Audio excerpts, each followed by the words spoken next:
Países Baixos, bonito, organizado, tranquilo. Ou pelo menos é isso que parece. Porque tem um lado desse país que não aparece em nenhum guia de viagem. Uma versão que só existe em certos cantos da internet. Cantos nos quais eu tropecei por acidente. E dos quais não consegui sair tão fácil. Esse aqui é o lado sombrio da internet dos Países Baixos. Uma menina de 15 anos senta sozinha no quarto dela. Ela pega uma pilha de fichas e uma caneta.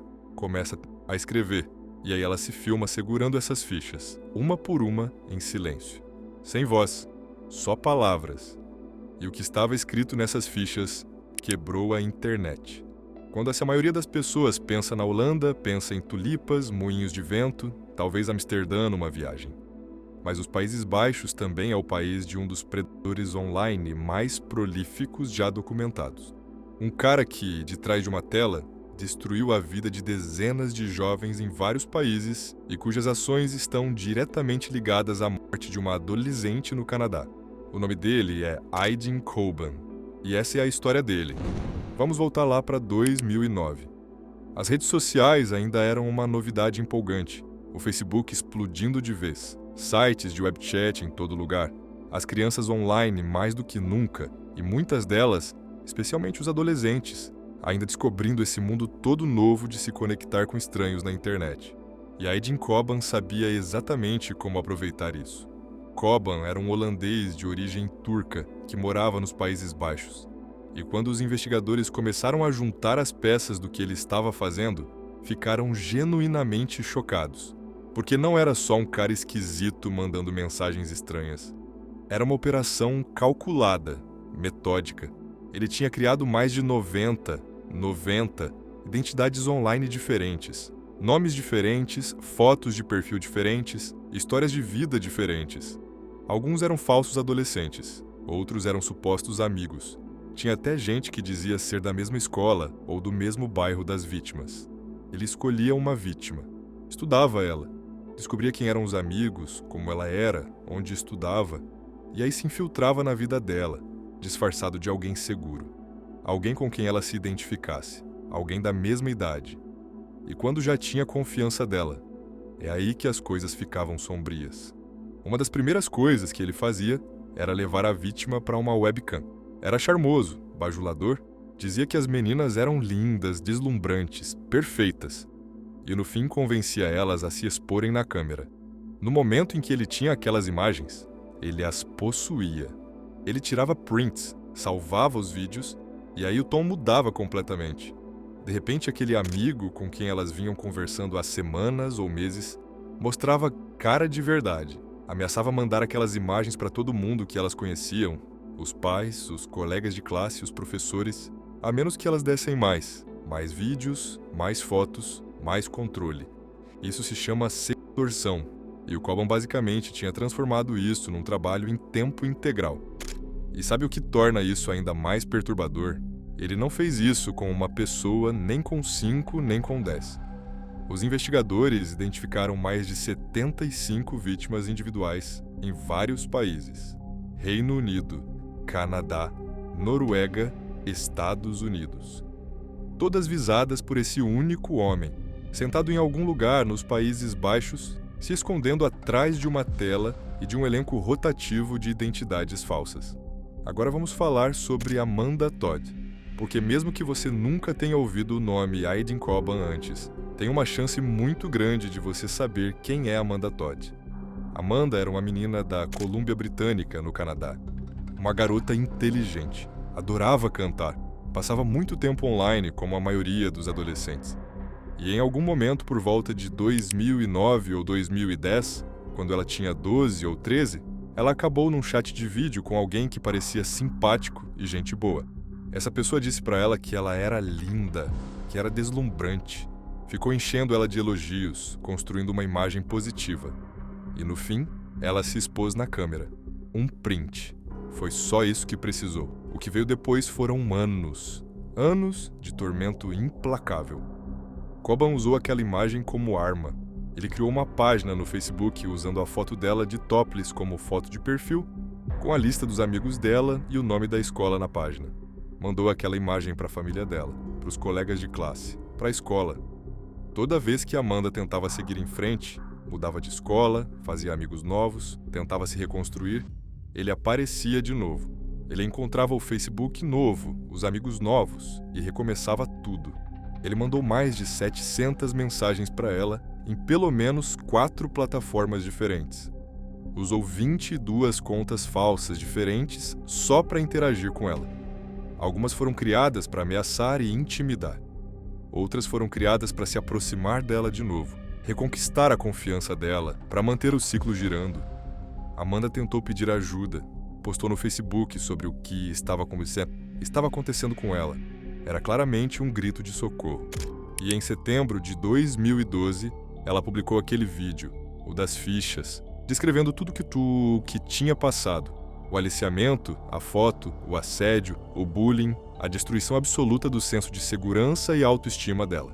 O vídeo viralizou quase imediatamente. Milhões de pessoas assistiram. E 5 semanas depois, em 10 de outubro de 2012, Amanda Todd morreu por suicídio. Ela tinha 15. Agora é aqui que a história toma um rumo que muita gente não sabe. A polícia canadense abriu uma investigação, mas o rastro continuava apontando para o exterior, para a Holanda, para um homem num parque de trailers numa pequena cidade no sul holandês chamada Oosterwijk. Em janeiro de 2014, a polícia holandesa prendeu Eidin Coban, e quando começaram a vasculhar os dispositivos e a atividade online dele, o que encontraram foi de cair o queixo. Não era só sobre Amanda, havia dezenas de vítimas. A investigação revelou que ele vinha tocando essa operação em vários países por anos. E aqui vem a parte que vai te deixar sem palavras. O Facebook, na verdade, já tinha sinalizado o Coban às autoridades holandesas antes de Amanda morrer. Eles tinham o identificado como suspeito de assédio e exploração online. A polícia foi alertada, e mesmo assim, o tormento de Amanda continuou até o fim. Em 2017, um tribunal holandês condenou Coban por extorsão e assédio contra 39 vítimas em vários países e o sentenciou a quase 11 anos de prisão, a pena máxima prevista pela lei holandesa na época. E o mais importante, o caso de Amanda nem fez parte desse julgamento holandês. Ele não foi indiciado por nada relacionado a ela na Holanda. E aí o que aconteceu? Bom, o Canadá o queria. Houve um longo processo legal para conseguir a extradição de Coban para a Colômbia Britânica, para ser julgado especificamente pelo que ele fez com Amanda. E no verão de 2022, esse julgamento finalmente aconteceu. As evidências eram devastadoras. Os promotores guiaram o júri por como Coban tinha usado aquelas 22 contas online diferentes para perseguir e atormentar uma criança.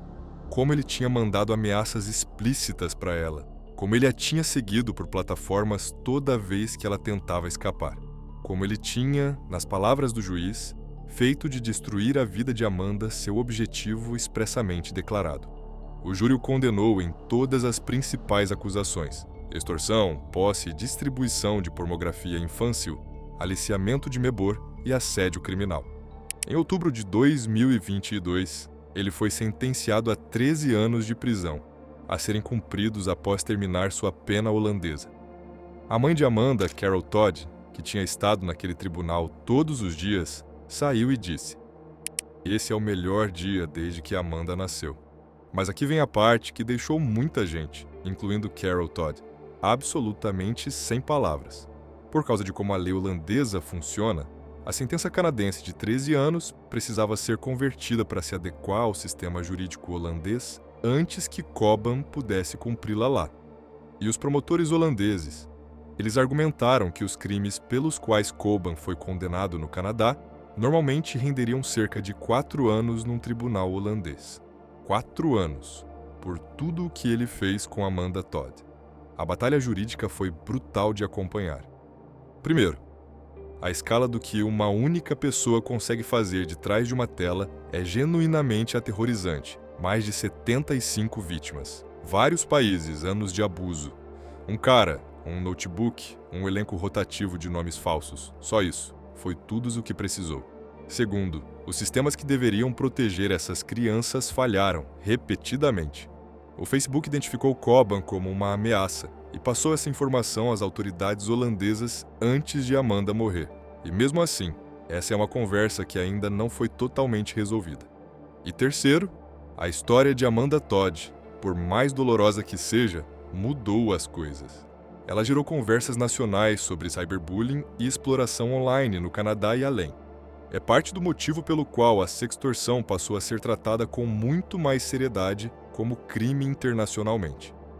É parte do motivo pelo qual Coban acabou enfrentando um tribunal no Canadá. Ela segurou aquelas fichas, contou sua história em silêncio e, de alguma forma, sua voz se tornou uma das mais altas da sala. Agora, Aidyn Coban operava nas sombras. Nomes falsos, perfis falsos, anônimo e invisível. Mas o nosso próximo caso aconteceu à luz do dia, no meio de Amsterdã, numa rua movimentada, filmado por câmeras, e o rastro digital que os investigadores seguiram depois. As mensagens criptografadas, as fotos enviadas de celulares descartáveis, as comunicações coordenadas de uma rede criminosa, foi o que acabou explodindo tudo. Essa é a história de Pieter R. de Vries. Imagina que você passou a sua carreira inteira expondo criminosos. Assassinos, sequestradores, traficantes. Você ganhou um Emmy. Você é o repórter policial mais famoso do seu país. Já recebeu ameaças antes, várias vezes, e nunca recuou uma única vez. E aí numa noite, você sai de um estúdio de TV e alguém está te esperando. Pieter de Vries era, por qualquer medida, uma lenda na Holanda. Se você era holandês e algo terrível tinha acontecido com você, se seu filho sumiu, se você foi condenado injustamente, se um assassino estava solto e a polícia não estava fazendo nada, Pieter de Vries era o cara que você ligava. Ele passou décadas na televisão holandesa cobrindo os casos criminais mais notórios do país. Ajudou a resolver casos frios, expôs corrupção, era implacável. Internacionalmente, ele ficou conhecido em 2008, quando ganhou um Emmy Primetime pela sua investigação sobre o desaparecimento de Natalee Holloway, adolescente americana que sumiu em Aruba. Ele era, genuinamente, um dos jornalistas mais respeitados da Europa. E em 2020, ele concordou em fazer algo que acabaria custando sua vida. Para entender o que aconteceu com de Vries, você precisa saber um pouco sobre a Mocromáfia. Esse é o nome que a polícia holandesa deu a uma organização criminosa, holandesa-marroquina, que operava na Holanda e na Bélgica há anos. E no topo dessa organização estava um homem chamado Ridwan Taghi, descrito pelas autoridades como o criminoso mais procurado do país. Um império da cocaína, uma rede implacável, e um cara que, segundo os promotores, não tinha nenhum problema em ordenar assassinatos quando alguém aparecia no seu caminho. No final dos anos 2010, as autoridades holandesas estavam construindo um processo gigantesco contra Taghi e sua organização. E a peça-chave desse processo era um homem que vamos chamar de Nabil B., um ex-membro da gangue que tinha decidido cooperar com os promotores e testemunhar contra Taghi, uma testemunha protegida. O tipo de pessoa que, se o caso corresse bem, poderia colocar Taghi atrás das grades pelo resto da vida. Bom, ser testemunha protegida contra alguém como Taghi não é exatamente um hobby seguro. Em 2018, uma semana depois que ficou sabido que Nabil B. estava cooperando com as autoridades, o irmão dele foi morto a tiros. A mensagem era inconfundível. E em 2019, o advogado de defesa de Nabil B., um homem chamado Dirk Wiersum, foi baleado e morto do lado de fora da própria casa em Amsterdã. À luz do dia, advogados começaram a recusar o caso. A coisa toda estava desmoronando por causa da pressão externa. Nabil B. estava desesperado, e aí ele entrou em contato com Pieter de Vries. De Vries concordou em entrar como confidente e conselheiro da testemunha protegida. Não como advogado, ele não era mas como uma figura de confiança. Alguém que pudesse apoiar Nabil B. durante o processo e garantir que a história dele viesse à tona. Era uma jogada ousada, e De Vries sabia dos riscos. Na verdade, as autoridades já tinham avisado ele em 2019 que o nome dele estava numa lista de alvos elaborada pela organização de Taghi. Ele foi avisado, diretamente. Ele não recuou.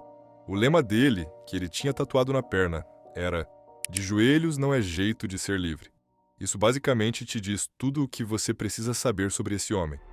Na noite de 6 de julho de 2021, De Vries apareceu como convidado no RTL Boulevard, um popular programa holandês de entretenimento e notícias. Uma coisa totalmente normal para ele. Ele estava na TV o tempo todo. O programa terminou, ele se despediu e saiu do estúdio em direção à Lange Leidse-Dwarsstraat, uma rua movimentada perto da praça Leidseplein de Amsterdã. Ele estava indo para o carro e foi aí que aconteceu. Um atirador se aproximou por trás e atirou na cabeça dele a curta distância. Vários tiros. Numa rua pública, com gente ao redor, de Vries caiu. O serviço de emergência o levou ao centro médico da Universidade VU em estado crítico. O país inteiro entrou em choque. O rei holandês chamou de ataque ao jornalismo.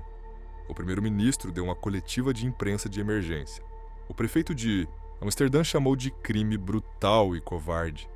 9 dias depois, em 15 de julho de 2021, Peter R. de Vries morreu em consequência dos ferimentos.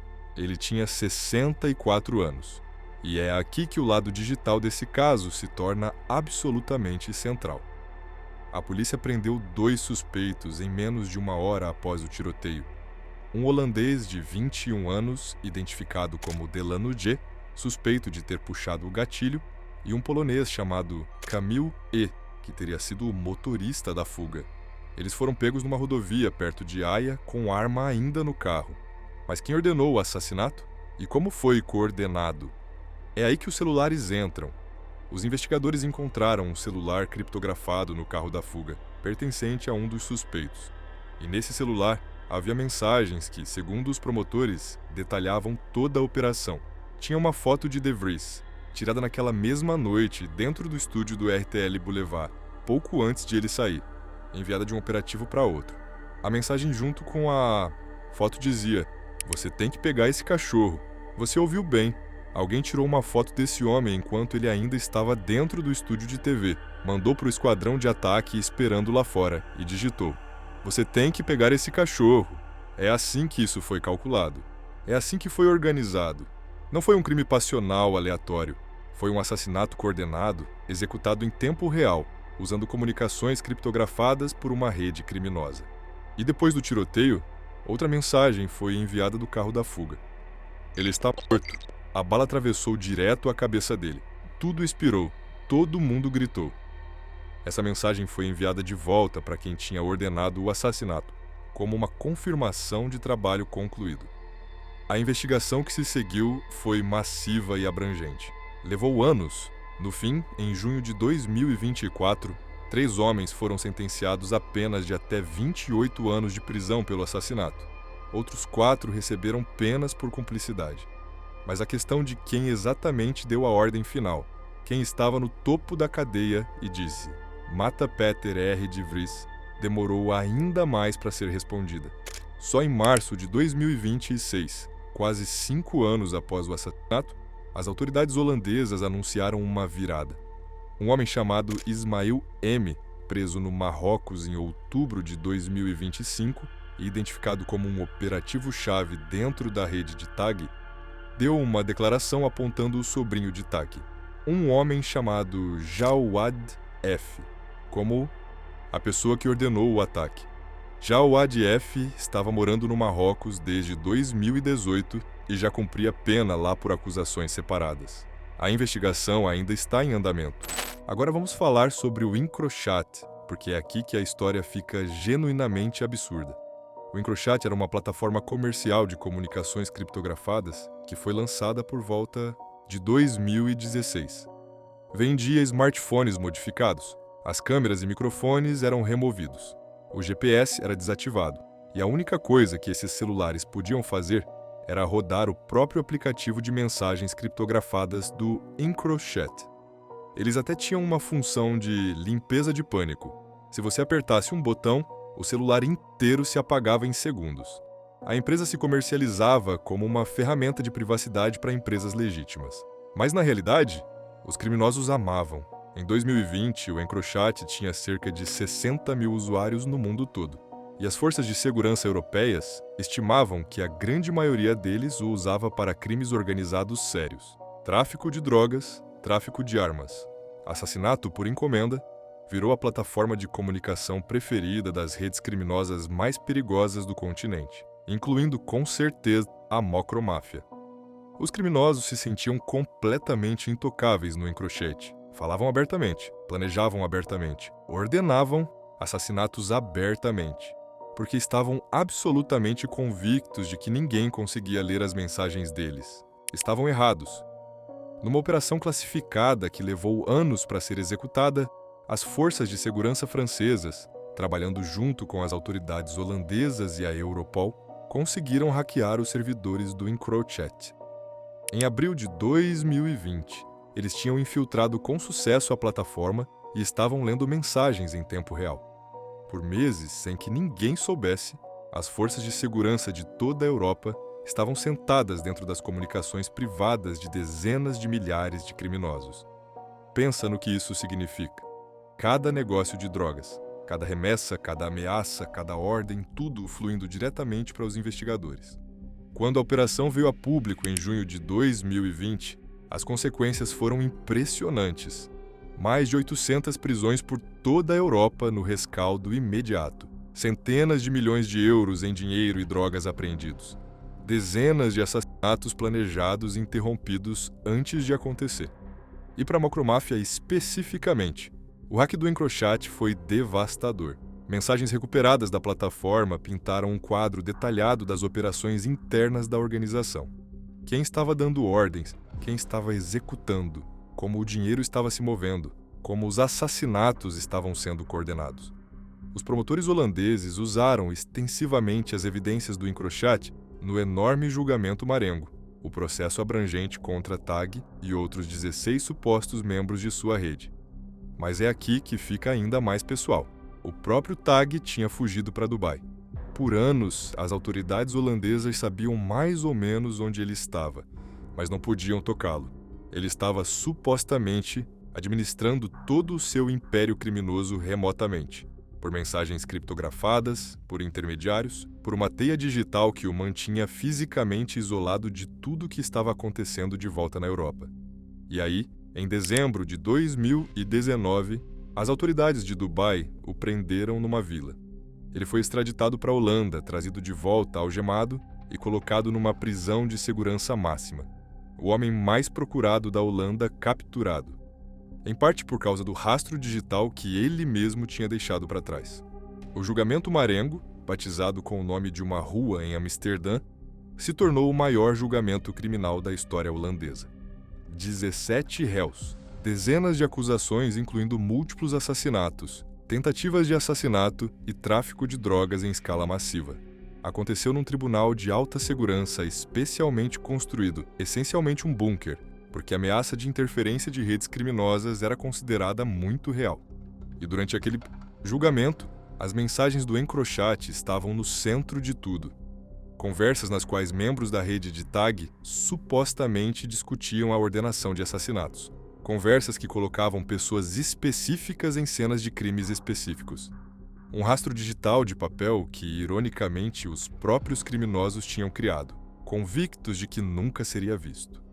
Em fevereiro de 2024, Ridwan Tag foi condenado por múltiplos assassinatos e tráfico de drogas e sentenciado à prisão perpétua. O juiz descreveu sua organização como responsável por uma série de assassinatos a sangue frio executados com precisão militar. Mas mesmo de trás das grades, o alcance dessa rede parecia se estender para fora. Em 2023, enquanto aguardava o veredito, o próprio filho e sobrinho de Tag foram presos sob a alegação de que estavam tentando ajudá-lo a escapar da prisão, contrabandeando informações, mantendo comunicações, tentando manter a rede viva mesmo com seu líder trancafiado. E como falamos do caso anterior, os assassinatos de De Vries e do advogado Dirk Wiersum, ambos conectados ao julgamento Marengo, ainda estão gerando novas prisões e novas revelações. Ainda em março de 2026, um suspeito-chave no assassinato de De Vries foi nomeado, conectando diretamente ao círculo íntimo de Tag. Isso ainda está se desenrolando. Então, qual é a lição do caso da Mocromáfia quando se trata da internet e do crime digital? É quase o lado oposto do que vimos com Koban e De Vries. Com Koban, a internet era a arma, a ferramenta que ele usou para destruir suas vítimas. Com De Vries, As comunicações criptografadas eram a infraestrutura que tornou um assassinato possível. Mas com a mocromáfia e o encrochete, o rastro digital que os criminosos achavam que os tornava invencíveis foi, no fim das contas, o que os derrubou. 60 mil usuários, centenas de organizações criminosas, milhões de mensagens.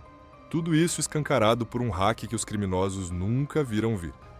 A própria coisa em que confiavam para os proteger se tornou a confissão mais detalhada que eles já fizeram.